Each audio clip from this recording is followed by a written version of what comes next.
বেগম জুবাইদা রহমানের বিরুদ্ধে যেই দণ্ডাদেশ ছিল সেটা থেকে উনি নির্দোষ সাব্যস্তে খালাস হয়েছেন।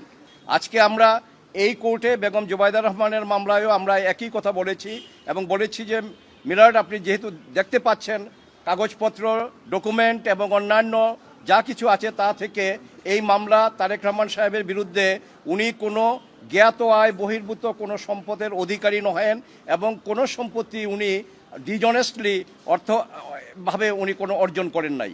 আর কাজেই আপনি যদিও উনি আপিল করতে পারেননি, আপনি এই খালাসের বেনিফিট বা এই জাজমেন্ট যাতে ওনার বেলায়ও প্রযোজ্য হয় আপনি সেটা করতে পারেন। এবং মাননীয় আদালত আমাদের কথা রেখেছেন, আমাদের কথা শুনেছেন এবং উনি এটা গ্রহণ করেছেন এবং জাজমেন্টে উনি অর্ডার পোর্শনে পরিষ্কারভাবে উল্লেখ করেছেন যে মিস্টার তারেক রহমান সাহেবকেও এই মামলা থেকে নির্দোষ সাব্যস্তে খালাস দেওয়া হলো।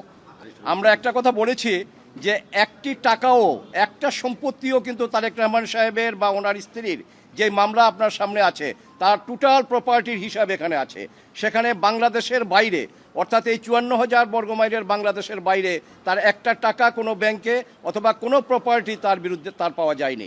কাজেই ম্যাডাম খালেদা জিয়া যেই কথাটা বলতেন যে বাংলাদেশের বাইরে আমার কোনো ঠিকানা নাই, আজকে এই মামলায় খালাসের মাধ্যমে এটা আবার প্রতিষ্ঠিত হলো যে বাংলাদেশ, এই ম্যাডাম খালেদা জিয়া বা জিয়া পরিবারের বাংলাদেশের বাইরে কোনো ঠিকানা নাই। আজকে 18 বছর 17 বছর উনি লন্ডনে আছেন ভাড়া বাড়িতে।